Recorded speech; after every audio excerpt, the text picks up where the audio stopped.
Children of God, praise the Lord.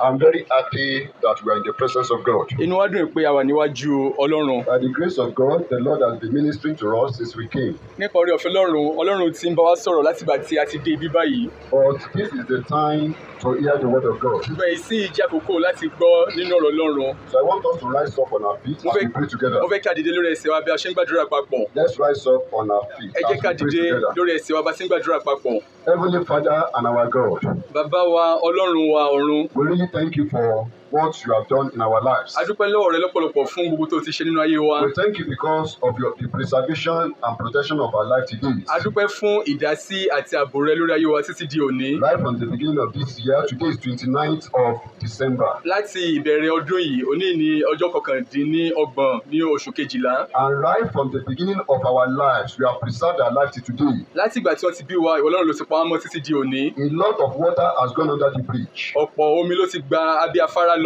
Even this year alone, a lot have been unalived. Kódà nínú ọdún yìí nìkan, ọ̀pọ̀lọpọ̀ ló ti ṣe aláìsí. And we heard a very terrible news. À ń gbọ́ ìròyìn tó ń bani lẹ́rù But lóríṣiríṣi. you preserve our lives. Ṣùgbọ́n Ọlọ́run pa ẹ̀mí wa We mọ́. appreciate you, Father, for this. Accept our praises in Jesus' name. Olúwa dúpẹ́ lọ́wọ́ rẹ fún eléyìí, Olúwa gbọ́ pé wa lórúkọ Jésù. We thank you because of who you are in our lives. A dúpẹ́ fún ẹni tí Ọlọ́run jẹ́ nínú ayé wa. Because you are everything to Torí pé ẹ us. jẹ́ ohun gbogbo nínú gbogbo fún wa. You are our Savior. Ẹ̀yin ni olùgbàlà wa. You are our healer. Ẹ̀yin ni olùwòsàn You wa. are our deliverer. Ẹ̀yin ni Ọlọ́run tó ń gbà You wá là. are everything to Ẹ jẹ́ us. ohun gbogbo fún wa. And we have come to your presence this night. A sì wá síwájú yín ní ìrọ̀lẹ́ yìí. I pray you will meet us at the very point of our needs in Jesus' name. Àgbàdúrà wípé ẹ ó bá ẹni wa pàdé lórúkọ If Jésù. there is any foul spirit anywhere around us here, Tí ẹ̀mí àìmọ́ kankan bá wà ní àyíká yìí tàbí agbègbè yìí. in the name of Jesus, the Son of the living God, Ní orúkọ Jésù Kristi ọmọ Ọlọ́run alààyè. I command those foul spirits to be under bondage in Jesus' Mo name. pàṣẹ wípé kí gbogbo àwọn ẹ̀mí àìmọ́ wọ̀nyí yìí kán wọnú ìdè lọ lórúkọ Jésù. Heavenly Father, we pray that we open the doors and the windows of heaven and shower your blessing upon our lives tonight in Jesus' name. Bàbá wa ọ̀run, a gbàdúrà pé Ọlọ́run wá ṣí ọ̀lẹ̀kùn ọ̀run, fèrèsé ọ̀run wá sí ìrọ̀jò ìbùkún sí orí ẹnìkọ̀ọ̀kan ní ìrọ̀lẹ́ òní lórúkọ Jésù. We thank you because you have answered our prayer. A dúpẹ́ torí pé ẹ ti gbàdúrà wa. In Jesus' mighty name, we have prayed. Lórúkọ Jésù Kristi ńlá ni a gbàdúrà. Praise the Lord. Hallelujah. Once again, you are welcome to the presence of God. Lẹ́ẹ̀kan sí, a kí wa káàbọ̀ síwájú Ọlọ́run. The theme of this particular crusade is the blood of Jesus. Àkòrí ìpàdé yìí ni ẹ̀jẹ̀ Jésù. And when we talk about the blood of Jesus, Tá a bá ń sọ nípa ẹ̀jẹ̀ Jésù, it's not an ordinary blood. kì í ṣe ẹ̀jẹ̀ lásán. The blood of the Son of God. Ẹ̀jẹ̀ ọmọ Ọlọ́run. The Son of God that is a man. Ọmọ Ọlọ́run tó wá jẹ́ ènìyàn. So we are going to look at sevenfold privileges. À ń wo Sevenfold privilege through the blood of Jesus Christ. àwọn àǹfààní onípele méje nípa ẹ̀jẹ̀ Jésù Kristi. Sevenfold privilege through the blood of Jesus Christ. Àwọn àǹfààní onípele méje nípa ẹ̀jẹ̀ Jésù The Kristi. privilege that you, as a child of God, can get through the blood of Jesus Christ. Àǹfààní tí ìwọ gẹ́gẹ́ bí ọmọ Ọlọ́run tó lè ní nípa ẹ̀jẹ̀ Jésù We are Kristi. not going to waste time at all. A nífẹ̀ẹ́ àkókò ṣòfò rárá. We are going to look at three subtopics. A ó máa wo àwọn ẹ̀kọ́ yìí ní ọ̀nà mẹ́ta. The first one is the personality of Jesus Christ. Alákọ̀ọ́kọ́ ni ẹ̀dá Jésù Kristi. Who is Jesus Christ? Ta ni Jésù Kristi jẹ́? If I ask you, who is Jesus Christ? Tí mo bá bi ọ́, ta ni Jésù Kristi ń ṣe? Jesus Christ is far more than the way you know him. Jésù Kristi ó ju bí a ṣe mọ̀ ọ́ lọ. There are many people in the Bible that are called Jesus, Ọ̀pọ̀lọpọ̀ àwọn ènìyàn ló wà nínú Bíbélì tí à ń pè ní Jésù. but it is only one out of all those Jesuses in the Bible that we call Jesus Christ. Ṣùgbọ́n ẹnìkan ṣoṣo nínú àwọn tá à ń pè ní Jésù ó ní a mọ̀ ní Jésù Kristi. For example, in the Old Testament, Fún àpẹẹrẹ nínú májẹ̀mú láíláí. Joshua, that we know, the meaning is Jesus. Joshua táwọn nínú májẹ̀mú láíláí ìtumọ̀ rẹ̀ ní Jésù. The right Hebrew pronunciation is Yeshua. Tí àwọn elédè Hébérù tó bá fẹ́ pè wọ́n sọ pé Yeshua. Now, there's another Jesus that is called Bar Jesus. Jésù mìíràn wà nínú ìwé mímọ́ tá a mọ̀ ní Bá Jésù. In the book of Acts chapter 3 from verse 6 to 12, Nínú ìwé Iṣẹ́ Apostélì láti orí kejìlá. this man was called Bar Jesus or Elimas. Ọkùnrin yìí la morúkọ rẹ̀ sí Bá Jésù tàbí Élímà. He was a false prophet. Ó jẹ́ wòlíì èké. And you know, among prophets here and there today, there are so many false prophets. A sì mọ̀ pé ní ayé òde òní oríṣiríṣi wòlíì èké ló wà. They will say they convert the office of a prophet, but those offices have been hijacked by the devil and they become false prophets. Wọ́n sọ pé àwọn ní ipò àlùfáà tàbí ipò ẹni tó ń sọ tẹ́lẹ̀, ṣùgbọ́n àwọn ipò wọ̀nyí ó jẹ́ èyí tí ẹ̀mí èṣù tó ti gbà. So, but Jesus was an example of such a false prophet. Bá Jésù ó jẹ́ àpẹẹrẹ wòlíì èké kan. You can read the account when you get home in the book of Acts chapter 13 from verse 6 to 12. A lè ka eléyìí nínú ìwé Ìṣàpọ́sítélì orí kẹtàlá láti ẹsẹ̀ ìkẹfà. Not only that, there was another Jesus that was called Justus. Kì í ṣe eléyìí nìkan, ọkùnrin mìíràn tún wà tá à ń pè ní Jésù tí ń ṣe Justu. You can get that from Colossians chapter 4 verse 11. A lè rí i kà nínú ìwé Kólósè orí ìkẹrin ẹsẹ̀ ìkọkànlá. So when we talk about Jesus, Jesus is a common name in Jewish society. Tá bá ń pe orúkọ Jésù, ó jẹ́ orúkọ tó wọ́pọ̀ ní ẹ̀yà àwọn Júù. But there is only one that is called Jesus Christ. Ṣùgbọ́n ẹnìkan ṣoṣo ni à ń pè ní Jésù Kristi. And when we talk about the personality of Jesus Christ, Tá bá ń sọ nípa ẹ̀dá Jésù Kristi. Jesus Christ is God that put on the form of man. Jésù Kristi òun ni Ọlọ́run tó wá gbé àwọ̀ ènìyàn wọ̀. So he was called God-man. À ń pè ní Ọlọ́run nínú ènìyàn. We are looking at the personality of Jesus Christ. À ń wo ẹ̀dá Jésù Kristi. He is the Son of God, at the same time he is the Son of Man. Ó jẹ́ ọmọ Ọlọ́run, bẹ́ẹ̀ náà ni ó sì jẹ́ ọmọ ènìyàn. And he has so many attributes. Ó sì ní oríṣiríṣi ẹ̀dá. He was the only one that unites the personality of human being and the personality of God together. Ó nìkan ni ẹni tó gbé àbùdá ènìyàn àti àbùdá Ọlọ́run wọ̀ lẹ́ẹ̀kan Jesus ṣoṣo. Christ had two natures. Jésù Kristi ó ní àbùdá méjì. And he was able to unite those two natures together as one. Ó sì ní àǹfààní láti lo méjèèjì papọ̀ lẹ́ẹ̀kan ṣoṣo gẹ́gẹ́ bí ènìyàn. He was God at a particular part. He is God. Ní ọ̀nà kan, ó jẹ́ Ọlọ́run. And when he was on earth, he was also man. Nígbà tó wà láyé, ó jẹ́ ènìyàn. And he was the only man that had that characteristics. Ó nìkan ṣoṣo ló ní àbùdá yìí. What can we talk about? Somebody who can walk on water. Kí la lè sọ nípa ẹni tí ó lè rìn lórí omi? Can ordinary person walk on water? Ǹjẹ́ ènìyàn lásán lè rìn lórí omi bí? What can you say about somebody that woke up the dead man that had died for 4 days? Kí la lè sọ nípa ọkùnrin tó jí òkú, ẹni tó ti kú fún ọjọ́ mẹ́rin tó jí dìde? Even if you have power, Kódà tó bá tiẹ̀ lágbára, and you can perform miracle. tí o lè ṣiṣẹ́ ìyanu. If an individual dies more than 24 hours, that person cannot rise up again. Tí ẹnikẹ́ni bá kú fún wákàtí 24 rẹ̀ níbẹ̀ yẹn kò lè jí mọ́. But what can you say about somebody who woke up the dead that have died and that is already declared for 4 days? Kí ni a lè sọ nípa ọkùnrin tí ó jí ẹni tó ti kú fún ọjọ́ mẹ́rin dìde tó ti ń rà? Jesus Christ has power over man. Jésù Kristi ó ní agbára lórí Jesus ènìyàn. Christ has power over angels. Jésù Kristi ó ní agbára lórí áńgẹ́lì. Jesus Christ has power over demons. Jésù Kristi ó ní agbára lórí àwọn ẹ̀mí Jesus òkùnkùn. Christ has power over false spirits. Jésù Kristi ó ní agbára lórí àwọn ẹ̀mí àìmọ́. He has power over nature. Ó ní agbára lórí iṣẹ́ ìṣẹ̀dá. We are talking about Jesus À ń Christ. sọ̀rọ̀ nípa Jésù We are Kristi. talking about the blood of Jesus À ń Christ. sọ̀rọ̀ nípa ẹ̀jẹ̀ Jésù And you Kristi. cannot but also talk about the personality of Jesus A ò Christ. sì lè ṣe láì sọ̀rọ̀ nípa ẹ̀dá Jésù Kristi. Jesus Christ has so many attributes. Jésù Kristi ó ní àwọn ẹ̀dá oríṣiríṣi. Attributes that relate to God. Ẹ̀dá tí ó farajọ ti t'Ọlọ́run. Attribute that is telling us that this one is God. Àwọn ẹ̀dá tó ń sọ wípé ẹni yìí Ọlọ́run ni. For example, Jesus Christ is omniscient. Fún àpẹẹrẹ, Jésù Kristi ó jẹ́ ẹni tí ó mọ ohun gbogbo. He knows all things. Ó mọ ohun gbogbo. Jesus Christ said there was a particular place in John chapter 2 verse 25 that don't talk to me about men because I know all men. Jésù sọ ní ibìkan nínú ìwé Jòhánù orí kejì. Ó ní pé ẹ má sọ fún mi nípa ènìyàn nítorí pé èmi mọ gbogbo ènìyàn. Jesus Christ is omnipotent. Jésù Kristi ó jẹ́ alágbára. Jesus Christ is also the word of God. Jésù Kristi òun náà ni a tún pè ní ọ̀rọ̀ And he Ọlọ́run. has been with the Father from the beginning. Ó sì ti wà pẹ̀lú Baba láti àtètèkọ́ṣe wá. Because in the beginning was the word. Nítorí pé ní àtètèkọ́ṣe ni ọ̀rọ̀ wà. And the word was God. Ọ̀rọ̀ náà òun ni Ọlọ́run. And Jesus is the word. Jésù òun ni ọ̀rọ̀ It náà. implies that Jesus is God. Èyí túmọ̀ sí wípé Jésù jẹ́ Ọlọ́run. And he has been with the Father from the beginning. Ó sì ti wà pẹ̀lú Baba láti ìbẹ̀rẹ̀. So Jesus Christ is God. Jésù Kristi ó jẹ́ He has Ọlọ́run. been existing, pre-existing before anything came about. Ó ti wà kí ohunkóhun kí ó tó wà. In fact, it was through Christ that everything that you are seeing today has been created. Kódà nípasẹ̀ Kristi ni àwọn ohun tá à ń rí ni la ṣe dá wọn. There is nothing created that was not created by Jesus Christ. Kò sí ohun tí a dá tí a kò dá nípa Jésù Kristi. So Jesus Christ was God. Jésù Kristi ó jẹ́ Ọlọ́run. And is still God. Òun sì tún ni And Ọlọ́run. everything about him is unique. Ohun gbogbo nípa rẹ̀ ó jẹ́ àrà ọ̀tọ̀. What can you say about his conception? Kí la lè sọ nípa ìbí rẹ̀? His Ìlóyún rẹ̀. conception was unique.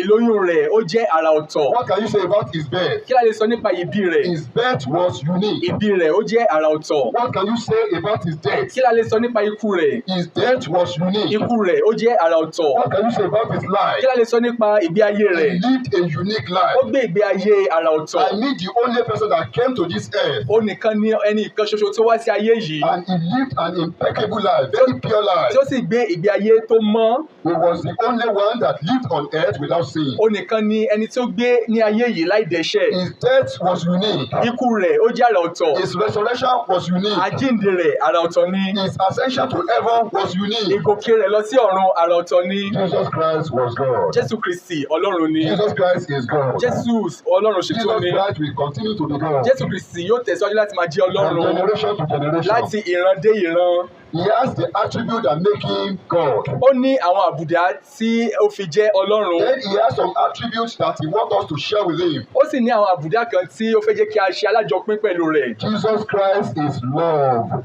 Jésù Kristi ó jẹ́ ìfẹ́. And he wants us to be loving. Ó sì fẹ́ káwọn náà kí a jẹ́ ẹni tó ní ìfẹ́. Jesus Christ was full of faith. Jésù Kristi ó kún fún ìgbàgbọ́. And he wants us to also be of faith. Ó fẹ́ kí àwọn náà kí a kún fún ìgbàgbọ́. Because without faith, you cannot please God. Torí pé láìsí ìgbàgbọ́ a ò lè tẹ́ Ọlọ́run lọ́rùn. Without faith, you cannot receive any miracle from the kingdom of God. Láìsí ìgbàgbọ́ a ò lè rí iṣẹ́ ìyanu kankan gbà Without faith, any lọ́wọ́ prayer Ọlọ́run. you make will just be wasting of time. Láìsí ìgbàgbọ́ àdúrà kádúrà tá a bá gbà à ń fẹ́ àkókò ṣòfò ni. Because the currency through which we can receive anything from God in the spiritual is faith. Nítorí pé owó tí wọ́n fi ń ṣe káràkátà ní ìjọba ti ìgbàgbọ́ ní ìjọba ti Ọlọ́run ó ní ìgbàgbọ́. So Jesus Christ had faith. Jésù Kristi ó ní He ìgbàgbọ́. was full of faith. Ó kún fún ìgbàgbọ́. He wants us to be full of faith. Ó fẹ́ káwọn náà ká kún fún ìgbàgbọ́. Jesus Christ was faithful. Jésù Kristi ó jẹ́ olótìtọ́. He was faithful to the command and demand of his Father. Ó jẹ́ olótìtọ́ sí gbogbo àṣẹ àti gbogbo ohun tí bàbá rẹ̀ tó ń béèrè He lọ́wọ́ wants rẹ̀. us also to be Ó faithful. fẹ́ kí àwọn náà ká jẹ́ olótìtọ́. Children of God should be faithful. Àwọn ọmọ Ọlọ́run wa ní láti jẹ́ olótìtọ́. We should be faithful to God. A gbúdọ̀ jẹ́ olótìtọ́ sí We should be Ọlọ́run. faithful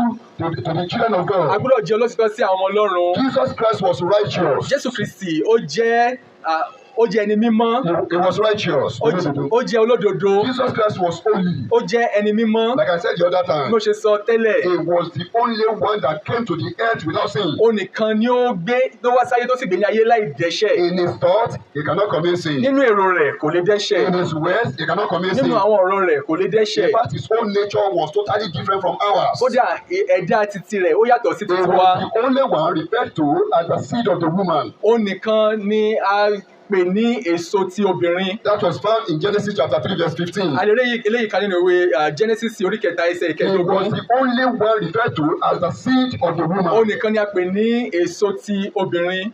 All of us, we are seed from men. Gbogbo wa a jẹ́ èso láti We are ara all sons ọkùnrin. of man. A jẹ́ ọmọ ènìyàn. Jesus Christ was the prince, is the prince of peace. Jésù Kristi ó ní ọmọ aládé àlàáfíà. It was on record Ó wà ní àkọsílẹ̀ that the 40 years that Jesus spent on earth, wípé àwọn ọdún tí Jésù Kristi tó lò ní ayé, actually Jesus spent 33.5 years.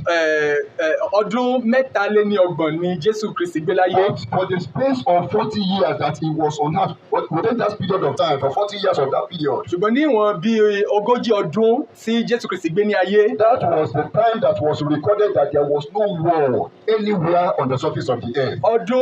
ogójì ọdún yẹn ó ní aṣàkọsílẹ̀ pé kò sí ogun ní ibikíbi ní gbogbo àgbáyé. The Roman, kingdom, the Roman Empire, they were able to subdue all the other nations of the world. There was no war at all on the surface of the earth, simply because the Prince of Peace was on the surface of the earth at that moment in time. Àwọn ìjọba Róòmù wọ́n ń ṣe àkóso gbogbo àwọn ibì kọ̀ọ̀kan ní orí àgbáyé, ṣùgbọ́n ní ìwọ̀n ogójì ọdún yẹn kò sí ogun ní ibikíbi nítorí pé Jésù Kristi ọmọ aládé àlàáfíà ó wà ní ayé ní àkókò náà. Jesus Christ is a prophet. Jésù Kristi ó jẹ́ wòlíì. Jesus Christ had 3 offices. Ó ní ipò mẹ́ta. Number 1, he was a prophet. Ipò àkọ́kọ́ ó jẹ́ wòlíì. Deuteronomy chapter 18 verse 15. Nínú ìwé Deuteronomy orí ìkẹjọ ẹsẹ̀ ìkẹẹ̀dógún. Deuteronomy 18:15. Deuteronomy orí ìkejì ní ogún ẹsẹ̀ ìkẹẹ̀dógún. God told Moses, Ọlọ́run sọ fún Mósè that a prophet will come after you, wípé wòlíì kan yóò wá lẹ́yìn rẹ̀, and that prophet will be able to do all kinds of miracles. wípé wòlíì yìí yóò ṣe oríṣiríṣi iṣẹ́ ìyanu.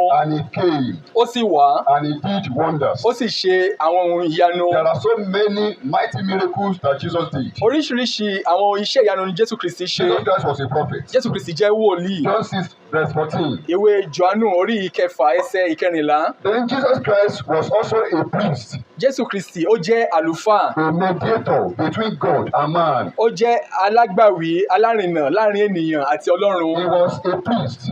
Ó jẹ́ àlùfáà. We can see that in Hebrews chapter 4 verse 14. A lè rí eléyìí ká nínú ìwé Hébérù orí ìkẹrin ẹsẹ̀ ìkẹrìnlá. Hebrews chapter 4 verse 14. Hébérù orí ìkẹrin ẹsẹ̀ ìkẹrìnlá. He says in that we have a great high priest that is passed into heaven, Jesus the Son of God. Let us hold fast. Let us hold fast our profession. Ǹjẹ́ bí a ti ní olórí àlùfáà ńlá kan tí ó ti la àwọn ọ̀run kọjá lọ, Jésù ọmọ Ọlọ́run, ẹ jẹ́ kí a di ìjẹ́wọ́ wa mú ṣinṣin. We are running through the personality of Jesus Christ because we want to talk about the blood of Jesus Christ. À ń sọ̀rọ̀ lọ́wọ́lọ́wọ́ nípa ẹ̀dá Jésù Kristi nítorí pé a fẹ́ sọ̀rọ̀ nípa ẹ̀jẹ̀ Jésù Kristi. Jesus Christ was king, Jésù is Kristi. king, and he will continue to be king of kings and Lord of lords. Jésù Kristi tẹ́lẹ̀ rí ó jẹ́ ọba, nísinsìnyí ọba ni, yóò sì tẹ̀síwájú láti máa jẹ́ ọba àwọn ọba, olúwa àwọn olúwa. Let's open our Bible to Revelation chapter 19 verse 16. Ẹ ká ṣí Bíbélì wá sí ìwé Ìfihàn orí ìkọkàndínlógún. Revelation 19 verse 16. Ìwé Ìfihàn orí ìkọkàndínlógún ẹsẹ̀ ìkẹrìndínlógún. He said, and he hath on his vesture and on his thigh a name written, King of kings and Lord of lords. Ó sì ní lára aṣọ rẹ̀ àti ní itan rẹ̀ orúkọ kan tí a kọ, ọba àwọn ọba àti olúwa àwọn olúwa. So Jesus Christ held 3 offices. Jésù Kristi ó ní ipò mẹ́ta. He was a prophet. Ó jẹ́ wòlíì. Deuteronomy 18:15. Deuteronomy orí kejìdínlógún ẹsẹ̀ John chapter kẹrìndínlógún. 6 verse 14. Jòhánù orí kẹfà ẹsẹ̀ Jesus kẹrìnlá. Christ, another office, he was a priest. Ipò mìíràn tó ní ni àlùfáà, ipò àlùfáà. That is the mediator between God and man. Ó ní alágbàwí tàbí alárìnnà láàrin Ọlọ́run àti ènìyàn. Meaning that it is only through Jesus that you can come to God. Èyí túmọ̀ sí wípé nípasẹ̀ Jésù Kristi nìkan la lè tọ̀ Ọlọ́run wá. All those other ways, they are leading to hellfire. Gbogbo àwọn ọ̀nà mìíràn ọ̀rọ̀ àpáàdì ni wọ́n yọrí sí. There is no salvation in any other way. Kò sí ìgbàlà ní ibòmíràn. Jesus Christ is the priest, the mediator between God and man. Jésù Kristi ó ní àlùfáà alárìnnà láàrin Ọlọ́run àti ènìyàn. He is the King of kings. Ó ní ọba àwọn ọba. He is the Lord of Ó ní lords. olúwa àwọn olúwa. And Jesus Christ is everything to the believer. Jésù Kristi sí àwọn onígbàgbọ́ ó jẹ́ ohun gbogbo. He is our sacrifice. Ó ní ètùtù The wa. only sacrifice that is acceptable to God. Ó ní ètùtù kan tó ṣe ìtẹ́wọ́gbà níwájú olúwa. Killing of ram, killing of turkey, killing of a dog, killing of whatever animal is an abomination to God. À ń pa àgbò, à ń pa ẹyẹlé, à ń pa tòlótòló. Àwọn eléyìí ó jẹ́ àbàwọ́n níwájú olúwa. The only sacrifice that is acceptable to God is the sacrifice made by Jesus. Ètùtù tàbí ẹbọ kan ṣoṣo tó ṣe ìtẹ́wọ́gbà níwájú olúwa ó ní èyí tí Jésù Kristi And ṣe. it's only the supreme sacrifice. Ó ní olúborí nínú gbogbo àwọn ètùtù tàbí ẹbọ. Jesus Christ is our Savior. Jésù Kristi ó ní olùgbàlà wa. Jesus Christ is our sanctifier. Jésù Kristi ó ní ẹni tó sọ wá di mímọ́. Jesus Christ is our Savior. Jésù Kristi ó ní olùgbàlà You wa. are here today and you are not yet saved. Ó wà ní bíbá ní ìrọ̀lẹ́ yìí, ó ì tí ì jẹ́ ní ìgbàlà. You have not yet encountered Jesus. Ó ì tí ì ní ìrírí tàbí ìfarakínra pẹ̀lú Jésù Kristi. You are missing a lot Òun pàdánù ohun tó pọ̀. and your life is in danger. Ayé rẹ̀ ó sì wà nínú ewu. And the enemy can take you at any moment in time. Ọ̀tá ó sì lè bọ́ kúrò ní ìgbà kan tí o mọ̀.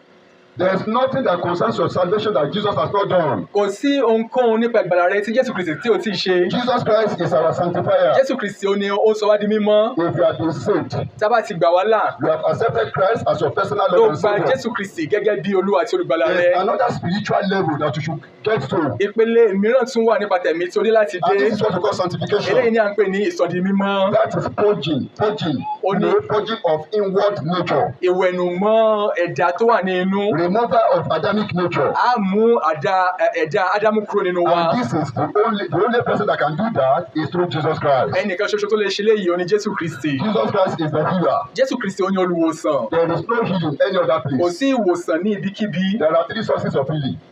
Ọ̀nà mẹ́ta ni a fi ń gbà rí You can ìwòsàn. get healing from God A lè gba ìwòsàn látọ̀dọ̀ Ọlọ́run through Jesus Christ. nípa Jésù Kristi. You can get healing from Satan, A lè gba ìwòsàn látọ̀dọ̀ Sátánì. maybe through the spiritual power from the dark world. Bóyá nípa àwọn agbára òkùnkùn láti ìjọba òkùnkùn. You can also get, healing from man. A lè gba ìwòsàn látọwọ́ ènìyàn. Maybe you go to hospital Bóyá tá a wá lọ sí ilé ìṣègùn ilé and the ìwòsàn. medical personnel, they treated you. Àwọn olùwòsàn wọ́n yẹ̀ wá wò. That is man-made method of healing. Èyí jẹ́ ọ̀nà tí a fi ń rí ìwòsàn gbà Which látọwọ́ we all ènìyàn. know that it always have repercussions. Tí a mọ̀ wípé ó máa ń ní tó máa ń bẹ́yìn yọ. If you want permanent healing, Tá a bá fẹ́ ìwòsàn tó lọ títí, you want a healing that is 100% correct, ìwòsàn tó jẹ́ pípé ní gbogbo ọ̀nà, that is not going to endanger your life, tí kò ní wá léwu, it will come through Jesus Christ. òun ló wá látọ̀dọ̀ Jésù Kristi. So Jesus Christ is our healer. Jésù Kristi ó jẹ́ olùwòsàn wa. Jesus Christ is also deliverer. Jésù Kristi ó jẹ́ ẹni tí ó ń tú ni He sílẹ̀. has the ability to deliver your spirit. Ó ní agbára láti tú ẹ̀mí wa sílẹ̀. You know, when we talk about spiritual affliction, Tá a bá ń sọ nípa ìnira nípa ti tẹ̀mí, there are 3 categories. ìpele mẹ́ta ni ó wà. We have demonic or satanic oppression. Ìnilára ti ẹ̀mí òkùnkùn tàbí látọwọ́ Sátánì wá. It will just be afflicting you. Wọ́n kàn máa ní ọ́ lára. Then we have satanic or demonic obsession.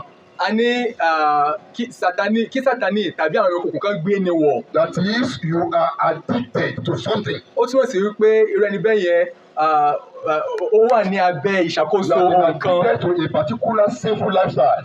Irú ẹni bẹ́ẹ̀ yẹn àwọn ẹ̀ṣẹ̀ kan ó ti jẹ́ bárakú fún un. Then there's what we call satanic or demonic possession. Àtún ìpele mìíràn tó tún wà ní wípé kí Sátánì tàbí àwọn ẹ̀mí èṣù kó gbé irú ẹni bẹ́ẹ̀ yẹn Maybe you wọ̀. are even possessed of foul spirits. Bóyá àwọn ẹ̀mí òkùnkùn wọ́n ti gbé ọ wọ̀. Jesus Christ is the deliverer. Jésù Kristi ó ní ẹni tó wá láti tú ọ sílẹ̀. And he will do all that through his blood. Yóò sì ṣe gbogbo eléyìí nípa ìjẹ rẹ̀. The shedding of the blood at Golgotha is not for fun. Ìtàjẹ̀sílẹ̀ Jésù ní Gọ́gọ́tà kì í ṣe fún awẹ́wà. So Jesus Christ saves. Jésù Kristi ó ń gbanilà. Jesus Christ heals. Jésù Kristi ó ń wo nísàn. Jesus Christ delivers. Jésù Kristi ó ń túni Whatever sílẹ̀. your challenge tonight, Ohunkóhun tí ìdojúkọ tàbí ìṣòro rẹ lè jẹ́ ní whatever àṣálẹ́ your yìí. problem tonight, Ohunkóhun tí ìṣòro rẹ lè jẹ́ Jesus láṣálẹ́ Christ yìí. is here. Jésù Kristi wà níbí And báyìí. his blood is readily available. Ẹ̀jẹ̀ rẹ̀ sì wà nítòsí. And he's going to use that to deliver you. Yóò sì lu eléyìí láti tú ọ sílẹ̀. So shall it be in your life in Bẹ́ẹ̀ ni Jesus' yóò rí nínú name. ayé rẹ lórúkọ Jésù. Point number 2. Ìpele kejì. We want to look at the peculiarity of the blood of Jesus. A fẹ́ wo àwọn àkànṣe tó wà nínú ẹ̀jẹ̀ Jésù. Peculiarities of the blood of Jesus. Àwọn àkànṣe nínú ẹ̀jẹ̀ Jésù. You can't be comparing the blood of animals. You can't be comparing the blood of any man to the blood of Jesus Christ. A ò lè fi ẹ̀jẹ̀ ẹranko, a ò lè fi ẹ̀jẹ̀ ènìyàn wé ẹ̀jẹ̀ Jésù Kristi. Those people that are killing animals, Àwọn tó ń pa ẹran, they are foolish people wọ́n jẹ́ òpè. because they are killing animal that is less than human being. Nítorí pé wọ́n ń pa ẹranko tí kò ní àǹfààní tá a bá ṣàgbéyẹ̀wò rẹ̀ pẹ̀lú They àwọn are ènìyàn. killing animals Wọ́n ń pa àwọn ẹranko, and they are using the blood of animals. wọ́n ń lo ẹ̀jẹ̀ àwọn ẹranko, The blood that is far, far less than the blood of human being. ẹ̀jẹ̀ tí kò níye lórí tá a bá ṣàgbéyẹ̀wò rẹ̀ pẹ̀lú ẹ̀jẹ̀ And ènìyàn. they think that by killing those animals, they are going to be redeemed. Wọ́n rò pé bọ́n ṣe ń pa tẹ́ńtà ẹ̀jẹ̀ ẹranko yìí sílẹ̀ pé àwọn yóò ní wípé wọ́n gbà wọ́n là. That is one of the blind. Satan is blindfolding them. Sátánì ó ń fọ́ wọn lójú nípa Satan tẹ̀mí. is using abominable religion to deceive them. Sátánì ó ń lo ẹ̀sìn láti tàn wọ́n jẹ. Let me tell you something. Ẹ jẹ́ kí n sọ nǹkan fún wa. Religion is man-made way of trying to reach God. Ó jẹ́ àbádọwọ́ látọwọ́ ènìyàn wá láti lọ sọ́dọ̀ Ọlọ́run. I always told you the other time. Mo sọ fún wa lẹ́ẹ̀kan tẹ́lẹ̀. Everything that we do, Ohunkóhun tí a bá ṣe, there are 3 people that can do it. àwọn èèyàn mẹ́ta ló lè ṣe. God can do one. Ọlọ́run lè ṣe ìkan. Satan can do another one. Sátánì lè ṣe ohun mìíràn. Man can do another one. Àwọn ènìyàn náà lè ṣe. You can only belong to God through salvation. A lè jẹ́ titọ́ Ọlọ́run nípa ìgbàlà. Now, man that does not want salvation, ẹni tí kò fẹ́ ìgbàlà now says, I want to reach God. ó wá ní pé òun fẹ́ lọ sọ́dọ̀ Ọlọ́run And put what we call religion. ó wá ń lo ohun tá a pè ní ẹ̀sìn And religion now, they now center on religion. wọ́n wá dúró lórí iṣẹ́ ẹ̀sìn And religion doesn't have capacity to redeem you. ẹ̀sìn kò sì ní àǹfààní kankan láti gbà ọ́ là Religion doesn't have ability to save you. ẹ̀sìn kò ní agbára kankan láti gbà ọ́ là Religion doesn't have the ability to heal you. ẹ̀sìn kò ní agbára kankan láti wò ọ́ sàn Religion does not have ability to deliver you. ẹ̀sìn kò ní agbára kankan láti tú ọ sílẹ̀ The maximum effort that religion will give you is to open you to know the law. àǹfààní tí ẹ̀sìn yóò fún ọ ni pé yóò fún ọ ní àǹfààní láti mọ òfin So any religion without salvation is an abominable religion. ẹ̀sìn kẹ́sìn láìsí ìgbàlà ó jẹ́ ẹ̀sìn tí kò dára tó. So religion is a man's way of trying to appease God. ẹ̀sìn ó jẹ́ ọ̀nà àtọwọ́dá ènìyàn láti tu Ọlọ́run lójú. It is a kind of human effort and righteousness to reach God. ó jẹ́ ọ̀nà àtọwọ́dá ènìyàn àti ìṣòdodo ènìyàn And the láti Bible lọ says sọ́dọ̀ all the Ọlọ́run. righteousness of man Bíbélì sọ pé gbogbo ìṣòdodo are ènìyàn just like filthy rags wọ́n before God. dàbí àkísà ẹlẹ́gbin níwájú All Ọlọ́run. religious effort without salvation Gbogbo iṣẹ́ tí ẹ̀sìn tó ń ṣe láìsí ìgbàlà is a waste of time. ó jẹ́ ìfàkókò It's a ṣòfò. waste of resources. Ó jẹ́ ìfi àǹfààní It's ṣòfò. a waste of life. Ó jẹ́ ìfi ìgbé ayé ṣòfò. Peculiarities of the blood of Jesus. Àwọn àkànṣe tó wà nínú ẹ̀jẹ̀ Jésù. The blood of Jesus is very unique. Ẹ̀jẹ̀ Jésù ó jẹ́ àrà ọ̀tọ̀. The blood of Jesus is pure. Ẹ̀jẹ̀ Jésù ó jẹ́ mímọ́. The only blood that is 100% pure. Ẹ̀jẹ̀ tó jẹ́ pé ó jẹ́ mímọ́ ní gbogbo ọ̀nà. The blood that is not contaminated with sin. Ẹ̀jẹ̀ tí èṣù tí kò bàjẹ́. So the blood of Jesus is the only pure blood. Ẹ̀jẹ̀ Jésù ó jẹ́ ẹ̀jẹ̀ kan ṣoṣo tó jẹ́ mímọ́. The blood of Jesus is a precious blood. Ẹ̀jẹ̀ Jésù ó jẹ́ ẹ̀jẹ̀ iyebíye. The blood of Jesus is a priceless blood. Ẹ̀jẹ̀ Jésù ó jẹ́ ẹ̀jẹ̀ tó jẹ́ iyebíye. Oh, the blood of Jesus is a powerful blood. Ẹ̀jẹ̀ Jésù ó jẹ́ ẹ̀jẹ̀ tí ó ní agbára. So the blood of Jesus cannot be compared with the blood of any animal. A ò lè fi ẹ̀jẹ̀ Jésù wé ẹ̀jẹ̀ ẹranko kankan. Neither can you compare the blood of Jesus to any blood of human being. Bẹ́ẹ̀ sì ni a ò lè fi ẹ̀jẹ̀ Jésù wé ẹ̀jẹ̀ ẹnikẹ́ni. Point number 3. Ìpín kẹta. Privileges through the blood of Jesus Christ. Àwọn àǹfààní nípa ẹ̀jẹ̀ Jésù What Kristi. are the privileges you can have through the blood of Jesus Kí ni Christ? àwọn àǹfààní tí o lè ní nípa ẹ̀jẹ̀ Jésù Kristi? Whatever your spiritual status, Ohunkóhun tí ipòkípò tó bá wà nípa ti tẹ̀mí. maybe you are a sinner. Bóyá o jẹ́ ẹlẹ́ṣẹ̀. The blood of Jesus can bring about forgiveness of sin. Ẹ̀jẹ̀ Jésù ó lè mú ìdáríjì ẹ̀ṣẹ̀ The wá. blood of Jesus brings justification. Ẹ̀jẹ̀ Jésù ó mú ìsọnidímímọ́ wá. Ìdáláre. Ó mú ìdáláre The wá. blood of Jesus brings about forgiveness of sin. Ẹ̀jẹ̀ Jésù ó mú ìdáríjì ẹ̀ṣẹ̀ wá. The blood of Jesus brings about justification. Ẹ̀jẹ̀ Jésù ó mú ìdáláre wá. You have been condemned before, A ti dá ọ lẹ́bi tẹ́lẹ̀. and you have been condemned to die. A ti dá ọ lẹ́bi láti kú. But the blood of Jesus has been shed upon the cross of Calvary just to make sure that blood redeems you. Ṣùgbọ́n a tẹ ẹ̀jẹ̀ Jésù Kristi sílẹ̀ ní orí igi àgbélébù ní Calvary láti rà ọ́ padà. The blood of Jesus brings salvation. Ẹ̀jẹ̀ Jésù ó mú ìgbàlà wá. Let's look at Romans chapter 3 verse 25. Ẹ ká wo ìwé Róòmù orí kẹta ẹsẹ̀ ìkarùndínlọ́gbọ̀n. Romans chapter 3 Róòmù orí kẹta verse 25. ẹsẹ̀ ìkarùndínlọ́gbọ̀n. He says, whom God has set forth, he's talking about Jesus Christ, to be a propitiation through faith in his blood, to declare his righteousness on the remission of sin that are past through the forbearance of God. Ẹni tí Ọlọ́run ti gbé kalẹ̀, à ń sọ nípa Jésù Kristi. Ọlọ́run ti gbé kalẹ̀ láti jẹ́ ètùtù nípa ìgbàgbọ́ nínú ẹ̀jẹ̀ rẹ̀, láti fi òdodo rẹ̀ hàn nítorí ìdáríjì àwọn ẹ̀ṣẹ̀ tí ó ti kọjá. Romans chapter 5 verse 9. Róòmù orí ìkarùn ẹsẹ̀ ìkẹsàn-án. He says, much more then, being now justified by his blood, he shall be saved from wrath through him. Ó ní pé mélòó mélòó sì ni tí a ti dá wa láre nísinsìnyí nípa ẹ̀jẹ̀ rẹ̀ ni a ó gbà wá là kúrò nínú ìbínú nípasẹ̀ rẹ̀. So you can see now that the blood of Jesus brings justification. A rí i pé ẹ̀jẹ̀ Jésù Kristi ó mú ìdáláre wá. It is through the blood of Jesus that you can be justified. Nípa ẹ̀jẹ̀ Jésù Kristi nìkan la lè fún wa ní ìdáláre. If you are depending on the blood of animal, you are depending on the blood of goat, you are depending on the blood of ram, you are depending on the blood of anything, you are just wasting your time. Tí o bá ń gbójúlé ẹ̀jẹ̀ ẹranko, ẹ̀jẹ̀ àgùntàn, ẹ̀jẹ̀ àgbò, ẹ̀jẹ̀ ẹyẹlé, ọkàn tara rẹ jẹ ni o. You can only receive forgiveness of your sin through the blood of Jesus. O lè rí ìdáríjì ẹ̀ṣẹ̀ gbà nípasẹ̀ ẹ̀jẹ̀ Jésù Kristi You nìkan. can only receive justification from your condemnation through the blood of Jesus. O lè rí ìdáláre gbà kúrò nínú ìdálẹ́bi rẹ nípa ẹ̀jẹ̀ Jésù Kristi. Colossians chapter 1. Kólósè orí kìíní. Colossians 1:14. Kólósè orí kìíní ẹsẹ̀ ìkẹrìnlá. Let's look at what the word of God says Ẹ there. ká wọn nǹkan tí ọ̀rọ̀ Ọlọ́run sọ níbẹ̀. Colossians chapter 1 Kólósè orí kìíní in verse 14. ẹsẹ̀ ìkẹrìnlá. It says, in whom we have redemption through his blood, even the forgiveness of sin. Ó ní pé nínú ẹni tí àwa ní ìdáǹdè nípa ẹ̀jẹ̀ rẹ̀ àní ìdáríjì ẹ̀ṣẹ̀. You have forgiveness of sin through the blood of Jesus. A ní ìdáríjì ẹ̀ṣẹ̀ gbà nípa ẹ̀jẹ̀ Jésù Kristi. You have justification from your condemnation through the blood of Jesus Christ. A ní ìdáláre kúrò nínú ìdálẹ́bi nípa ẹ̀jẹ̀ Jésù And Kristi. you have salvation for your soul through the blood of Jesus Bẹ́ẹ̀ sì Christ. ni orí ìgbàlà fún ọkàn rẹ nípa ẹ̀jẹ̀ Jésù Kristi. What shall it profit a man Èrè kí ni fún ènìyàn if you gain the whole world tí ó jèrè gbogbo ayé and yìí your soul is not saved? tí ẹ̀mí rẹ̀ tí ò rí ìgbàlà?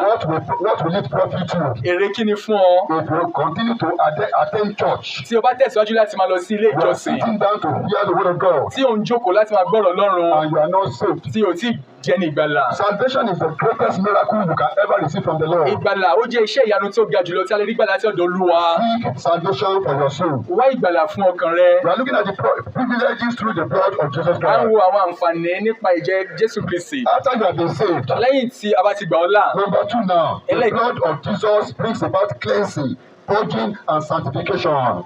ẹlẹ́ẹ̀kejì ni pé ẹ̀jẹ̀ Jésù Kristi yóò ṣe iṣẹ́ ìwẹ̀nùmọ́, iṣẹ́ ìsọnidi mímọ́. So there is cleansing, purging, and sanctification through the blood of Jesus Christ. Ìwẹ̀nùmọ́, ìsọnidi mímọ́ ó wà nípa ẹ̀jẹ̀ Jésù Kristi. Let's look at 1 John chapter 1 verse 7. Ẹ ká wo Jòhánù kìíní orí ìkẹrin ẹsẹ̀ ìkeje. 1 John chapter 1 verse 7.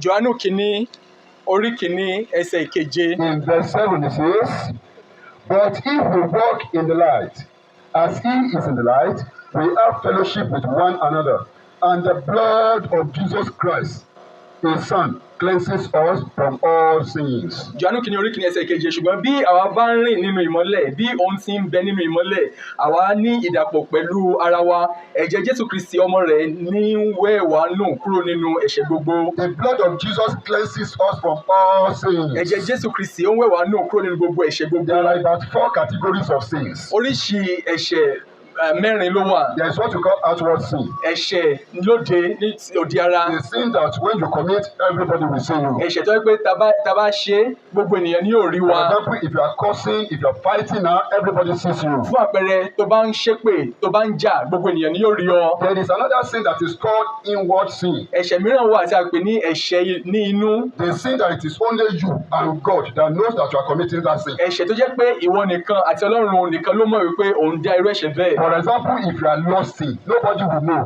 but you know and God knows. Fún àpẹẹrẹ, tó bá ń ṣe ìfẹ́kúfẹ̀ẹ́, kò sẹ́ni tó lè mọ̀, ìwọ mọ̀, Ọlọ́run sì mọ̀ bákan náà. So those inward sin, the blood of Jesus can purge you from them all. Àwọn ẹ̀ṣẹ̀ inú yìí bákan náà, ẹ̀jẹ̀ Jésù lágbára láti wẹ̀ wọ́n nù. There is what we call common sin. Àwọn ẹ̀ṣẹ̀ mìíràn wà tí àwọn ẹ̀ṣẹ̀ tó gbajúgbajà. Sin that everybody will say, is this, everybody is doing it. Àwọn ẹ̀ṣẹ̀ tó yẹ pé àwọn yóò ní ayé ń ṣerú ẹ̀. If everybody is doing it, we go to where everybody is also going to. Tó bá jẹ́ pé ayé ń ṣe bẹ́ẹ̀, ìwọ náà ó lọ síbi tí ayé ń lọ. For students now, they do what we call examination malpractices. Fún àwọn ọmọ ilé ẹ̀kọ́ báyìí, wọ́n ń jíwèé wò They nínú will not ìdánwò. prepare the way they ought to prepare. Wọn ò ní gbáradì bí ó ṣe kán ṣe They gbáradì. will not acquire the knowledge they ought to acquire. Wọn ò ní gba ìmọ̀ kán ní ìmọ̀ tí ó yẹ kí wọ́n ní. But they will be going to, miracle centers for, parishes. Wọ́n máa lọ sí àwọn ibì kan tí wọ́n ti lè ràn wọ́n lọ́wọ́ láti ṣe ayédèrú nínú ìdánwò. Everybody is doing it. Gbogbo ènìyàn ló ń ṣe, ayé ń ṣe. Now, in our country, Nigeria today, Ní orílẹ̀-èdè wa Nàìjíríà ní òní, average Nigeria is corrupt. ó fẹ́ dà pé gbogbo ọmọ orílẹ̀-èdè Nàìjíríà ní Pastors are corrupt. ó jẹ́ ló ní ìwà búburú. President is corrupt. Àwọn àlùfáà wọ́n ní ìwà búburú. Politicians are corrupt. Àwọn olóṣèlú wọ́n wà ní ìwà búburú. Àwọn ọlọ́pàá wọ́n wà ní ìwà búburú. Professors are corrupt. Àwọn ọmọléèwé wọ́n ní ìwà búburú. Everybody seems to be corrupt. Ó dà pé gbogbo ènìyàn ló ń dẹ́ṣẹ̀. But that corruption has become our second nature. Ṣùgbọ́n ìwà ìbàjẹ́ yìí ó ti jẹ́ àbùdá kejì wa. But the blood of Jesus Christ can cleanse you from that corruption. ṣùgbọ́n ẹ̀jẹ̀ Jésù ó lè fọ̀ wá mọ́ kúrò nínú ìwà ìbàjẹ́ Then yìí. the fourth category of sin is what we call secret sin. ìpele kẹrin ti ẹ̀ṣẹ̀ ó ní ẹ̀ṣẹ̀ ìkọ̀kọ̀. Like the sin you commit in the secret. àwọn ẹ̀ṣẹ̀ tí ó ń ṣe níkọ̀kọ̀. Maybe, for example, fornication, adultery. àgbèrè panṣágà fún àpẹẹrẹ. Nobody does that in the open. kò sẹ́nikẹ́ni tó máa ń ṣe ní They gbangba. do it in the secret. wọ́n máa ń ṣe níkọ̀kọ̀. So all categories of sin. oríṣi ẹ̀ṣẹ̀. What the Bible says here is that the blood of Jesus can cleanse from all sins. ohun tí bíbélì sọ níbí báyìí ni pé ẹ̀jẹ̀ Jésù Kristi ó lè wẹ̀ wá nù So fún there gbogbo is ẹ̀ṣẹ̀. cleansing and purging and sanctification through the blood of Jesus Christ. ìwẹ̀nùmọ́ ìsọdimímọ́ ó wà nípa ẹ̀jẹ̀ Jésù Kristi. Hebrews chapter 13 verse 12. Hébérù orí ìkẹtàlá ẹsẹ̀ ìkejìlá. Hebrews chapter 13 in verse 12. Hébérù orí ìkẹtàlá ẹsẹ̀ ìkejìlá. Verse 12 says, wherefore Jesus also, that he might sanctify the people with his own blood, suffered without the gate. nítorí náà Jésù pẹ̀lú kí ó lè fi ẹ̀jẹ̀ ara rẹ̀ sọ àwọn ènìyàn di mímọ́ ó jìyà lẹ́yìn ibodè. Jesus Christ suffered. He suffered for our salvation. Jésù Kristi ó jìyà fún ìsọdimímọ́ wa. He also suffered for our sanctification. ó jìyà fún ìsọdimímọ́ wa. When we talk about sanctification, tá bá ń sọ̀rọ̀ nípa ìsọdimímọ́. that is the removal of inward sin. ó ní wípé ẹ̀ṣẹ̀ tó wà nínú á That is yọ the kúrò. removal of the engine that is making us to commit sin. ẹ́ńjìnì tó ń mú ká máa dẹ́ṣẹ̀ á ò gbé kúrò That nínú is wa. the removal of the Adamic nature. àbùdá Ádámù tó wà nínú wa tó mú ká dẹ́ṣẹ̀ á yọ The kúrò. only thing that can remove this is the blood of Jesus Christ. nǹkan ṣoṣo tó lè yọ kúrò ó ní ẹ̀jẹ̀ Jésù Kristi. You can now see that as many that are saying they want to reach God without Christ, they're in trouble. a rí pé gbogbo àwọn tó ń sọ pé àwọn fẹ́ dí ọ̀dọ̀ Ọlọ́run láìsí Kristi wọ́n wà nínú In ìṣòro. fact, they are already condemned. kódà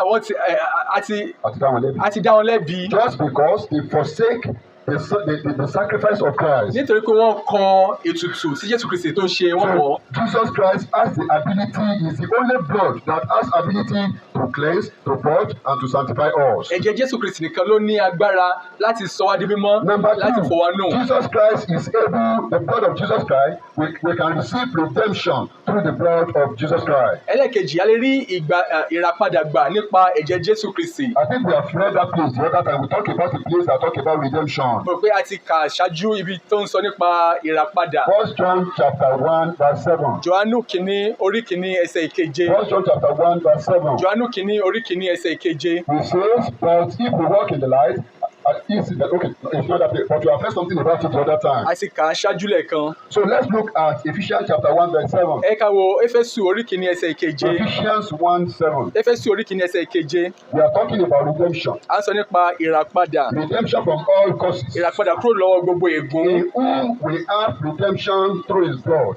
the forgiveness of sin according to the riches of his grace. nínú ẹni tí àwa ní ìràpadà wa nípa ẹ̀jẹ̀ rẹ̀ ìdáríjì ẹ̀ṣẹ̀ wa gẹ́gẹ́ bí ọ̀rọ̀ oore ọ̀fẹ́ rẹ̀. You can only have redemption through the blood of Jesus Christ. a lè ní ìràpadà nípa ẹ̀jẹ̀ Jésù Kristi nìkan. You have been sold under slavery before. wọ́n ti tà ọ́ sínú ìgbèkùn tẹ́lẹ̀ rí. You have been put under yoke before. wọ́n ti fi ọ́ sí abẹ́ àjàgà abẹ́ ìdè tẹ́lẹ̀ rí. It is only the blood of Jesus Christ that can break that yoke from your neck. ẹ̀jẹ̀ Jésù Kristi nìkan ló lè fọ́ àjàgà náà kúrò ní ọrùn rẹ. Whatever the yoke, it will be yoke of sin. ó lè jẹ́ àjàgà ẹ̀ṣẹ̀. It will be yoke of satanic bondage. ó lè jẹ́ àjàgà ìgbèkùn Sátánì. It will be yoke of sickness. ó lè jẹ́ àjàgà àìsàn. That yoke can only be removed through the blood of Jesus. àjàgà náà a lè mú kúrò nípa ẹ̀jẹ̀ Jésù Kristi. So redemption from all causes can come through the blood of Jesus. ìràpadà kúrò ní ọwọ́ ègún ó wá láti ọwọ́ ẹ̀jẹ̀ Jésù You Kristi can nìkan. have, when we talk about cause, you know the meaning of causes. tá bá ń sọ nípa ègún a mọ ìtumọ̀ ègún. Cause can come from man, cause can come from God. ègún ó lè wá látọ̀dọ̀ ènìyàn ó sì lè wá látọ̀dọ̀ Ọlọ́run. The causes from God are called the cause of the law. àwọn ègún látọ̀dọ̀ Ọlọ́run ó la mọ̀ sí àwọn ègún òfin. And you can be redeemed from all these causes through the blood of Jesus. a sì lè rà wá padà kúrò lọ́wọ́ àwọn ègún wọ̀nyí nípa ẹ̀jẹ̀ Jésù Kristi. Revelation chapter 5 verse 9. ìfihàn orí ìkarùn-ún ẹsẹ̀ ìkẹsàn-án. Revelation chapter 5 in verse 9. ìfihàn orí ìkarùn-ún ẹsẹ̀ ìkẹsàn-án. It says, and they sung a new song.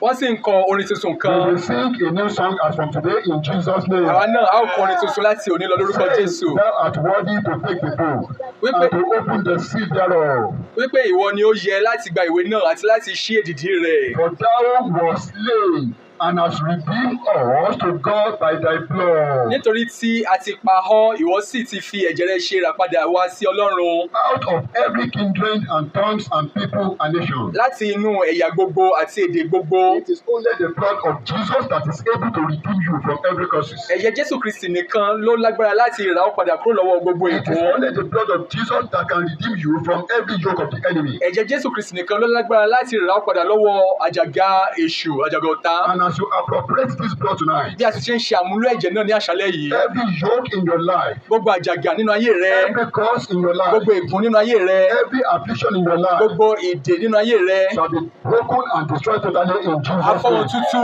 pátápátá lórúkọ Jésù. Number 4, the blood of Jesus brings victory. ẹlẹ́ẹ̀kẹrin ẹ̀jẹ̀ Jésù Kristi ó mú ìṣẹ́gun wá. Victory and dominion. ìṣẹ́gun àti ìjẹgàba. God does not expect his children to be under Satan. Ọlọ́run kò fẹ́ kí àwọn ọmọ rẹ̀ kí wọ́n ní abẹ́ The Sátánì. Bible says God has put Satan under our foot shortly. Bíbélì sọ pé Ọlọ́run wa wípé ó fi Sátánì sí abẹ́ àtẹ́lẹsẹ̀ wa. If you're a real child of God, tó bá jẹ́ pé ọmọ Ọlọ́run tòótọ́ ló jẹ́. Satan and his agents Sátánì àti àwọn ọmọ ogun rẹ̀. in the kingdom of darkness, nínú ìjọba òkùnkùn wọn. there are only two kingdoms, you know. ìjọba méjìlá ló wà The àmọ́. kingdom of light ìjọba ìmọ́lẹ̀ and the kingdom of darkness. àti ìjọba òkùnkùn. The kingdom of God ìjọba Ọlọ́run and the kingdom of Satan. àti ìjọba Sátánì. So the highest, the topmost personality in the kingdom of Satan ẹni tí ó ga jùlọ nínú ìjọba Sátánì is Satan. òun ni Sátánì. All those other spirits and demons, gbogbo àwọn ẹ̀mí kéékèèké yẹn. all those fallen angels, gbogbo àwọn áńgẹ́lì tó ti ṣubú. because those are personalities in the kingdom of darkness. àwọn tó tún wà ní ìjọba òkùnkùn nìyẹn. God created so many things. Ọlọ́run dá ohun gbogbo He oríṣiríṣi. created some of us, we are 3 in 1. àwa gẹ́gẹ́ bí ènìyàn a jẹ́ mẹ́ta nínú ẹnì For kọ̀ọ̀kan. example, we human beings, we are 3 in 1. bí àpẹẹrẹ àwa ènìyàn a jẹ́ mẹ́ta Actually, we are nínú spirits. ẹnìkan. ẹ̀mí ni Ọlọ́run dá wa. Then we have soul, a ní ọkàn. and we are living in the body. à ń gbé nínú àgọ́ ara. That is one part of the people that God created. irú àwọn ènìyàn tí Ọlọ́run dá nìyí. Another personality, they have just 2 nature. àwọn ẹ̀dá mìíràn And then they have just 2 parts. wọ́n ní ìpele méjì. Like angels now, bí àwọn áńgẹ́lì they báyìí don't have soul, àwọn ò ní ọkàn. and they don't have they have body, wọ́n ní àgọ́ ara and they are spirit. wọ́n sì jẹ́ ẹ̀mí. They don't have soul. wọn ò ní ọkàn.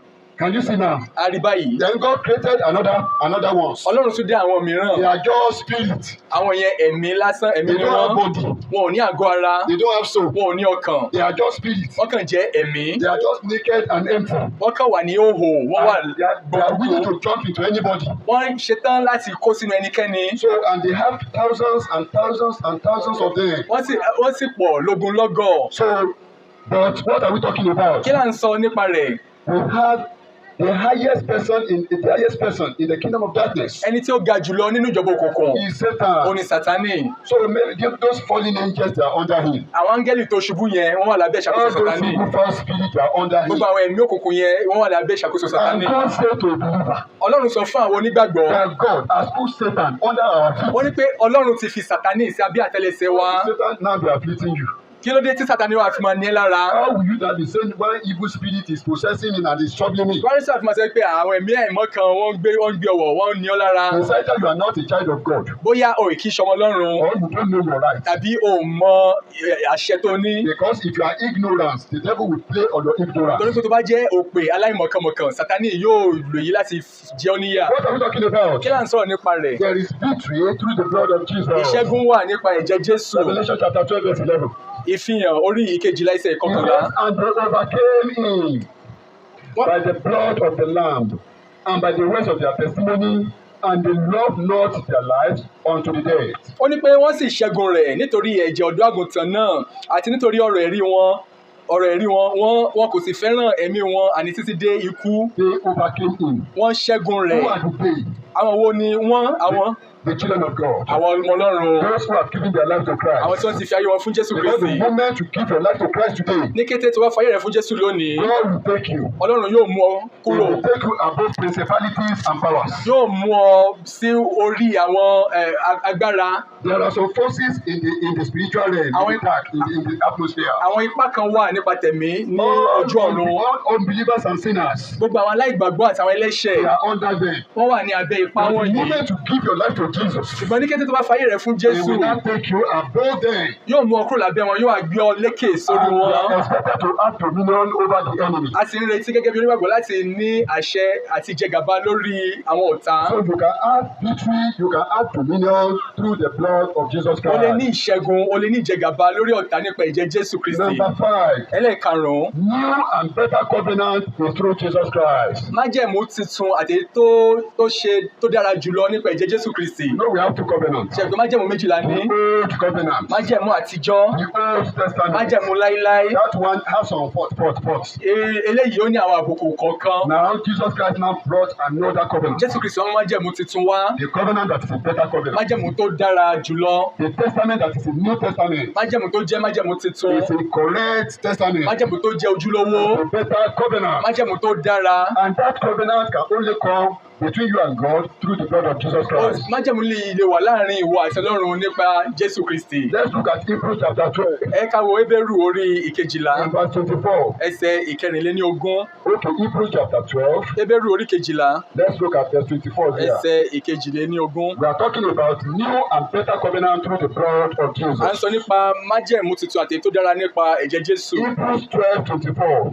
Hébérù orí ìkejìlá It ẹsẹ̀ says, "And to Jesus, the mediator of the new covenant, and to the blood of the sprinkling that speaketh better things than the blood of Abel." ẹsẹ̀ ìkẹrìnlélógún àti sọ́dọ̀ Jésù alárinà májẹ̀mú tuntun àti sí ibi ẹ̀jẹ̀ ìbúwọ́nì tí ń sọ̀rọ̀ ohun tí ó dára ju ti Ábẹ́lì lọ. You know Abel that his elder brother killed. Àmọ́ Ábẹ́lì ẹni tí ẹ̀gbọ́n rẹ̀ tó pa. And as he killed him, the blood ran up and goes to the ground. Bí Kéènì ẹ̀gbọ́n rẹ̀ ṣe pa ẹ̀jẹ̀ rẹ̀ ó wọ inú ilẹ̀ lọ. And the blood was avenging the killer. Ẹ̀jẹ̀ náà ó ń ké fún ẹ̀san lórí ẹni tó pa. In the same way at Calvary, Bẹ́ẹ̀ náà ni ní Calvary, at the same time at Golgotha, bẹ́ẹ̀ náà ni ní Gọ́gọ́tà. Jesus Christ was killed, A pa Jésù Kristi. and his blood also come out.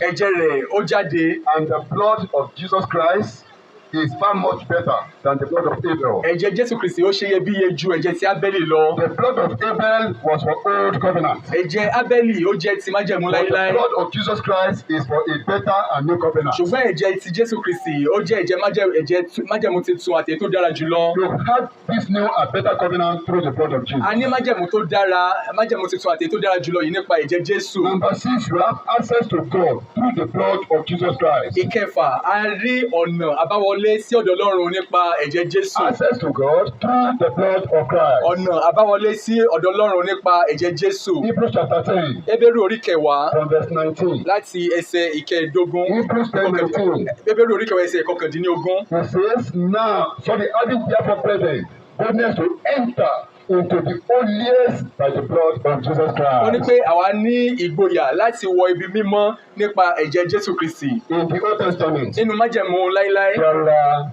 3 stages: ìpele mẹ́ta ló wà. the outer court, Ibùdó ti ìta, the inner court, ibùdó tó wà nínú, then the holy of holies. àti ibi mímọ́ jùlọ. It was only the high priest that would be able to get to the holy of holies. Olórí àlùfáà nìkan ṣoṣo ló ní àǹfààní láti wọ ibi mímọ́ And jùlọ. sometimes he may even die there. Nígbà mìíràn ó tilẹ̀ lè kú síbẹ̀. His life is not right with God. Tí ayé rẹ̀ tí ò bá wà ní ọ̀nà tó tọ́ pẹ̀lú Ọlọ́run, But you know what? ṣáàmọ̀ nǹkan kan bí. He prayed that Jesus died, Ìjọ́ tí Jésù Kristi kú, and he said it is finished. tí ó sì sọ wípé ó parí, That particular veil, aṣọ ìkélé tí ó wà ní tẹ́ḿpìlì, cut opened, ó ya sí méjì. and everybody can see the holy of holies. Gbogbo ènìyàn ni ó lè rí ohun tó wà They nínú can ibi see mímọ́. every place, whether the outer court, inner court, every place now is now transparent. Bóyá ibùdó tó wà ní òde pátápátá tàbí èyí tó wà nínú tàbí èyí tó jẹ́ mímọ́ jùlọ. So it is through the blood of Christ that we have access to God. Nípa ẹ̀jẹ̀ Jésù Kristi ni a ní àǹfààní láti wọ ọ̀dọ̀ Having Ọlọ́run lọ. therefore present boldness to enter into the holiest by the blood of Ó ní Jesus. pé a ní ìgboyà láti wọ ibi mímọ́ jùlọ nípa ẹ̀jẹ̀ Jésù So we Kristi. have access to God through the blood of Jesus. A ní àǹfààní láti wọ ibi mímọ́ jùlọ For nípa ẹ̀jẹ̀ shortage Jésù of time, Kristi. you can write that Ephesians chapter 2 verse 13. Ẹ ká kọ sílẹ̀ Éfésù. Then we can have eternal life through the blood of Jesus. A ní a ní ìgbé ayé tó ìgbé ayérayé. ayérayé nípa ẹ̀jẹ̀ We Jésù. have eternal life through the blood of Jesus. A ní ìyè ayérayé nípa ẹ̀jẹ̀ Jésù. What's the meaning of eternal life? Kí ni ìtumọ̀ ìyè ayérayé? Eternal life is the life of God in man. Ìyè ayérayé ó jẹ́ ìyè Ọlọ́run nínú ènìyàn. The life of God in you. Ayé Ọlọ́run nínú ènìyàn. That is if you are giving your life to Christ. So Tó bá jẹ́ pé o ti fàyè rẹ̀ fún Jésù Kristi ní if you o, are not born again, tí o bá ti di àtúnbí, if you have not given your life to tí Christ, o bá ti fàyè rẹ̀ fún Jésù, you can use your whole life to be coming to church. o lè lo gbogbo ayé rẹ̀ láti máa wá sínú It ìjọ. doesn't really matter to God. Kò já mọ́ kankan níwájú Olúwa. The day you see yourself as a sinner Ṣùgbọ́n jẹ́ tó bá rí ara rẹ gẹ́gẹ́ bí ẹlẹ́ṣẹ̀, and you confess your sin tí o sì jẹ́wọ́ gbogbo ẹ̀ṣẹ̀ and rẹ, you accept Christ as your personal Lord and tí o Savior, sì gba Jésù Kristi gẹ́gẹ́ bí Olúwa àti Olùgbàlà rẹ, then that eternal life will be given to you. ìyè ayérayé yẹn a ó sì fi fún So ọ. we can have eternal life through the blood of Jesus. A lè ní ìyè ayérayé nípasẹ̀ Jésù. The life that will never die the second death. Ayé tí kò ní kú ikú ẹlẹ́ẹ̀kejì. Hebrew chapter 9 verse 12. Hébérù orí ìkẹsàn-án ẹsẹ̀ ìkejìlá. Hebrew 9:12. Hébérù orí ìkẹsàn-án ẹsẹ̀ ìkejìlá. Neither by the blood of goats and calves, but by his own blood, he entered in once into the holy place, having obtained eternal redemption for us. Bẹ́ẹ̀ ni kì í ṣe nípa ẹ̀jẹ̀ ewúrẹ́ àti ọmọ màálù, ṣùgbọ́n nípa ẹ̀jẹ̀ ohun tìkára rẹ̀. Ó wọ ibi mímọ́ lẹ́ẹ̀kan ṣoṣo lẹ́yìn tí ó ti ní ìdáǹdè. Verse 13. Ẹsẹ̀ kẹtàlá. For if the blood of bulls and of goats and of asses, of an heifer sprinkling the unclean, sanctified by the purifying of the flesh. Ẹsẹ̀ kẹtàlá. Nítorí bí ẹ̀jẹ̀ akọ màálù àti ewúrẹ́ tí a fi ń wọ́n àwọn tí a ti sọ di aláìmọ́ bá ń sọ ní di mímọ́ fún ìwẹ̀nùmọ́ ara. Verse 14. Ìkẹrìnlá. How much more shall the blood of Christ, who through the eternal Spirit offer himself without spot to God, purge your conscience from dead work and serve the living God. Mélòó mélòó ni ẹ̀jẹ̀ Kristi ẹni nípa ẹ̀mí ayérayé tí ó fi ara rẹ̀ rúbọ sí Ọlọ́run ní àìní àbàwọ́n yóò wẹ èrè ọkàn yín mọ́ kúrò nínú òkú iṣẹ́ láti sin Ọlọ́run alààyè. So the blood of Jesus, we can have eternal life through the blood of Jesus A Christ. lè ní ìyè ayérayé nípa ẹ̀jẹ̀ Jésù Kristi. And finally, you have protection, security, and preservation of your life through the blood of Jesus Christ. Ní àkótán, a ní ìpanimọ́, a ní ààbò nípa ẹ̀jẹ̀ Jésù Kristi. Exodus chapter 12 verse 13 says, when I see the blood, Exodus ó ní pé tí mo bá rí ẹ̀jẹ̀ I náà, will pass over èmi you. ò rè yín kọjá. One of the package of people of God. Ìkan nínú àwọn ohun tí a ti ṣètò fún àwọn ènìyàn Ọlọ́run. There are some things happening in the spiritual realm that you don't know. Àwọn oríṣiríṣi ló ń ṣẹlẹ̀ nípa títẹ̀mí tí a ò mọ̀. The day you give your life to Christ, Ìjọ́ tó bá fayé rẹ̀ fún Jésù, they are going to distribute some spiritual package to you. wọ́n ò fún ọ ní àwọn ẹ̀bùn kan tí a ti ṣe lọ́jọ́ nípa títẹ̀mí fún ọ. Number one, God will give you one angel Alákọ̀ọ́kọ́, Ọlọ́run yóò fi áńgẹ́lì kan that tì will ọ́ be securing you. tí ó máa pa ọmọ tí ó máa fàbò bò ọ́. So number two, the blood of Jesus will be used as a mark upon your forehead. Ẹlẹ́ẹ̀kejì, a ó fi ẹ̀jẹ̀ Jésù Kristi síwájú orí rẹ gẹ́gẹ́ bí àmì. And no agent of the devil can touch you. Kò sí ìránṣẹ́ Sátánì kankan tí ó lè fọwọ́ The kàn. moment you don't deviate, Tó bá jẹ́ wípé o ò yẹsẹ̀, if you don't go away from him, tí o bá kúrò lọ́dọ̀ you Jésù, are abiding in him, tó bá ń gbé nínú rẹ̀. then the fire of the Holy Ghost will be surrounding you. Ẹlẹ́kẹta, iná ẹ̀mí mímọ́, iná Ọlọ́run yóò máa yí ọ ká. So we have so many of such. A ní oríṣiríṣi ẹ̀bùn. These are the privileges we can have through Christ. Àwọn àǹfààní tí a lè rí nípa Kristi nìwọ̀nyí. But these privileges are only made for those who are saved. Ṣùgbọ́n àwọn àǹfààní yìí ó wà fún àwọn ẹni tí ó bá Are jẹ́ only nígbàlà. made for those who have given their life to Christ. Ó wà fún àwọn ẹni tó bá fi ayé wọn fún Jésù Kristi. Those are special blessings meant for special people. Àwọn àǹfààní pàtàkì fún àwọn ènìyàn pàtàkì nìwọ̀nyí. So if you are not born again, Tí o bá ti di àtúnbí, you are not saved, o ò tí ì jẹ́ nígbàlà, You are not giving your life to o ò tí ì Christ. fi ayé rẹ fún Kristi. you are on your own. Ó wà ní títì rẹ ní o. You are on your own. Ó wà ní títì rẹ. Because the enemy of your soul will soon catch up over you. Nítorí pé ọ̀tá ọkàn rẹ yóò lépa rẹ, yóò bá ọ. So tonight we have seen the personality of Jesus Nítorí náà Christ. ní àṣálẹ́ yìí a ti rí ẹ̀dá Jésù Kristi. We have seen the peculiarity of the blood of A ti rí Christ. àwọn àkànṣe ìyàtọ̀ tó wà nínú ẹ̀jẹ̀ And Jésù. we have seen the privileges for believers that we can get through the blood of A sì Jesus ti rí Christ. àwọn àǹfààní fún àwọn onígbàgbọ́ tí a lè rí gbà nípa ẹ̀jẹ̀ Jésù I want you Kristi. to rise up on your Mo fẹ́ feet. kí ẹ dìde lórí ẹsẹ̀ yín. I want you to rise up on your Mo fẹ́ kí ẹ feet dìde lórí ẹsẹ̀ yín. and begin to plead the blood of Kí ẹ bẹ̀rẹ̀ Jesus sí ní upon ṣe, yourself. kí ẹ bẹ̀rẹ̀ sí ní pè ẹ̀jẹ̀ Jésù Kristi lórí ara yín. I want you to rise up on your feet. Dìde lórí ẹsẹ̀ rẹ. You are here. Ó wà níbí báyìí. You are yet to be saved. O ì tí di àtúnbí, o You ì are tí jẹ́ nígbàlà. members of you are member of church, but you are not member of the body of Christ. ó jẹ́ ọmọ ìjọ ṣùgbọ́n kì í ṣe ọmọ lọ́dọ̀ Ọlọ́run. If any man be in Christ, is a new creature. tí ẹnikẹ́ni bá wà nínú Kristi ó ti di ẹ̀dá tuntun. You are in the church, but you are not in Christ. ó wà nínú ìjọ ṣùgbọ́n ò sí You nínú know you are not Kristi. yet saved. ó mọ̀ pé ò tí ì jẹ́ ní ìgbàlà. If you are not saved, all these things we are talking about is not for you. tó bá tí ì jẹ́ ní ìgbàlà gbogbo àwọn àǹfààní wọ̀nyí wọn ò sí All fún ọ. these privileges are not meant for you. gbogbo àwọn àǹfààní wọ̀nyí kì í ṣe wọ́n ló wà fún o. They are meant for people who are saved in Christ. wọ́n wà fún àwọn ẹni tó ti jẹ́ ní ìgbàlà nínú So Kristi. you are here tonight. ó wà níbí báyìí láṣálẹ́ yìí. Let everybody close ẹ jẹ́ your kí eyes. ẹnìkọ̀ọ̀kan wá di ojú. We are here to be saved ó ì tí ì jẹ́ ní ìgbàlà without any shame. láìsí ìtìjú. I want you to raise up your hand. mo fẹ́ kí o na ọwọ́ rẹ sókè. I want you to raise up your mo fẹ́ hand. kí o na ọwọ́ rẹ sókè. You have not given your life to o ì Christ. tí ì fàyè rẹ fún Jésù. You have not taken the step of o ì salvation. tí ì gbé ìgbésẹ̀ ìgbàlà. How do you take the step of how do you become saved? báwo ló ṣe ń jẹ́ ní ìgbàlà? You can become saved by taking the step of salvation. ó lè jẹ́ ní ìgbàlà nípa gbígbé ìgbésẹ̀ sí ìgbàlà. And what is the step of salvation? kí sì ni àwọn ìgbésẹ̀ sí ìgbàlà yìí? Number one, you believe the word of God with your heart. alákọ̀ọ́kọ́ wàá gba ọ̀rọ̀ Ọlọ́run gbọ́ pẹ̀lú ọkàn rẹ. The Bible says if you believe with your heart, Bíbélì sọ pé tó bá gbàgbọ́ nínú ọkàn rẹ, you believe what we are talking about. ó gba àwọn tá a sọ yìí ó gbà gbọ́. Then number two, you confess. ẹlẹ́kejì ó jẹ́wọ́ rẹ̀. You will be saved. ó ní pé wàá jẹ́ ní ìgbàlà. So you are here tonight. ó wà ní bíbá ìláṣálẹ̀ yìí. You have not been saved. ó ì tí ì jẹ́ ní ìgbàlà. Because if you are not saved, if you are praying for any blessing, you are just wasting your time. torí pé tí ó bá tí ì jẹ́ ní ìgbàlà tó bá ń sanwó fún ìbùkún ó kàn ń fi àkókò ṣòfò ni o. Raise up your hand as we pray together. ìnáwó rẹ sókè bí a ṣe gbà I láti want you to gbàdúrà say this papọ̀. after mo me. fẹ́ kí o sọ eléyìí My tẹ̀lé mi. God and my Creator, Ọlọ́run mi àti ẹlẹ́dàá mi, I am a sinner. ẹlẹ́ṣẹ̀ ni mo jẹ́.